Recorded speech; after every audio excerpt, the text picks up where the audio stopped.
Palma de Mallorca, one of the most popular tourist sites in the world, is undoubtedly a beautiful place. The breathtaking scenery, the stylish streets and the beckoning beach all attract many tourists.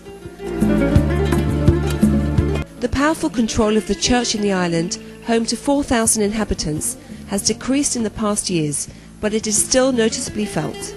It is hard to find the remains of the Jewish community, who were evicted 500 years ago during the Spanish Inquisition. But beneath the surface, it seems that thousands of Jews still live in Palma, descendants of the Anusim, who were persecuted in the 15th century. This was thanks to the church. Yes, you heard correctly. We'll come back to this later. In the meantime, let's meet some of the descendants of the Anusim who live today in Palma. In the parents' house of Majorka, a couple of traditions still remain from previous generations. At home we have never eaten pork, never, and well, we didn't know why, but it was a custom in family, and we don't mix food like milk and meat. We have never done that, and washing the meat before eating to put it on water, and those are the things we have done at home. Do you want to be Jewish? Do you want to convert? Yes, well, I have been since 10 years ago. I have been researching, but now I know I want to convert. Why is it so important to you? Because I feel I need to be part. Only if I convert, I will feel really what my background is. I want to know about my family, about years ago, how they lived here, and I want to know it. Joseph Aguilo sketched a family tree of the different generations who kept Judaism in the hostile Christian environment. The family tree shows exactly how they kept their Judaism. Shavei Israel organization, which is headed by Freund, operates all over the world for the return of the lost tribes of Israel back to the Jewish people, and to continue to accompany them throughout the entire conversion process. The Bnei Anusim are our brothers and our sisters. They were taken from us. They were kidnapped from the Jewish people centuries ago. It's our responsibility to reach out to them. It's our responsibility to embrace them and to welcome them back home to the Jewish people. I feel very strongly about that. And by doing so, not only are we helping them, but we're helping ourselves as well. Because the Bnei Anusim strengthen the Jewish people. They strengthen us numerically, but they also strengthen us spiritually. Also in Palma, Shavei Israel established a spiritual center for the Anusim descendants. Rabbi Shaul Friberg accompanies them in their conversion process. I don't think it is specifically a Jewish phenomenon. I think it is in our day, with all the changes taking place, I think our roots are becoming more and more important. But here in Palma de Mallorca, you see it very clearly with the descendants of Jews who have been living here for centuries, how they want to come back, how they are looking for the roots, and they're seeking information, and they're coming to me. During the Spanish Inquisition, the church had very strong control over the island, and even in 1691 burnt to death 3 Anusim who were suspected of secretly keeping the mitzvot, or Jewish law. Then, not only did they burn people at the stake, the Inquisition also made a list of names of families that they didn't know for certain how good Christians are they really, or are they still practicing some kind of secret Judaism. This list of 15 names, these 15 families, nobody wanted to marry them. They married only within their own group. And this has kept on until this very day. So today you have here in Palma de Mallorca at about, we are not certain, but we're talking about between 15 and 20,000 persons that are descendants from these 15 families. And since the documentation of the church are so good, they can actually prove with documents that they are halachic Jews still today after 300 years. מה ההיקף של התופעה הזאת? האם מדובר באמת בהמונים?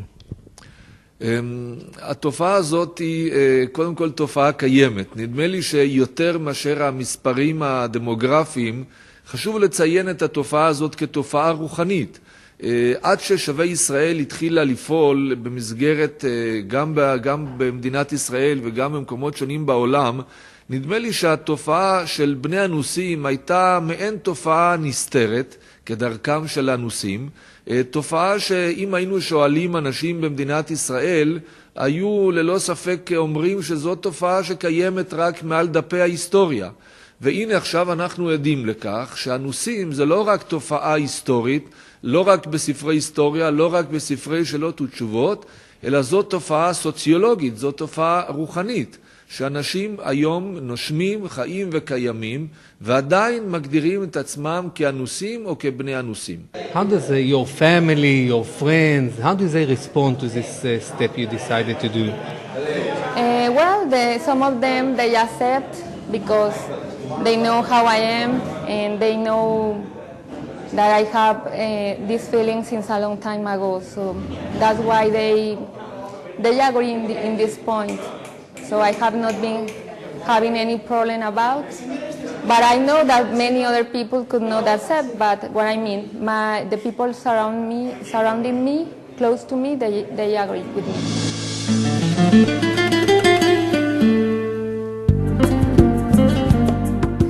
Chueta, that is the negative nickname given to the Anusim descendants in Palma throughout the years. The church not only cast the Chuetas aside, but also tried to delete any evidence of Jewish life.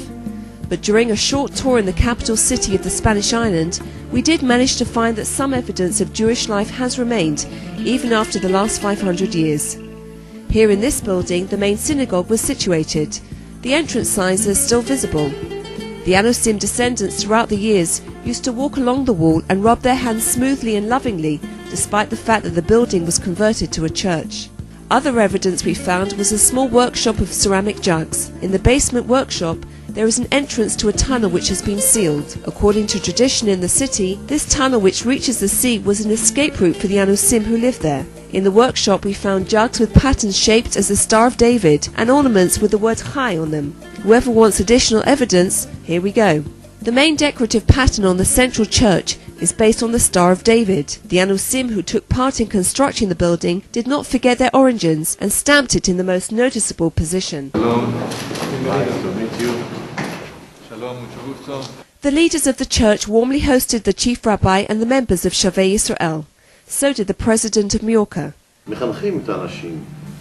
It's not easy to be a Jew. It's even harder to expose your Jewish identity after living for hundreds of years in a hostile Christian environment with a bad reputation of persecuting Jews who lived there. So what caused the Anusim descendants to suddenly wake up after more than 500 years and search for their Jewish roots? Why now? Why now? Why not 20 years ago? I don't know. Because now we can open this place without fear. There are a number of factors behind this phenomenon. One is the fact that Spain and Portugal, just 3 decades ago, became democracies. And as their societies have opened up more, people feel freer to explore their heritage and to explore their roots. A second factor here, which is a very interesting one, has been the role of the Internet. Up until recently, if a person in Spain or Portugal wanted to find out more about their Jewish ancestry or about Judaism, it required, in a sense, a very public act. It required going to a library, to a bookstore, seeking out the information, and that carried with it certain risks. The Internet, however, allows people from the privacy of their own homes to have access to a much wider array of information.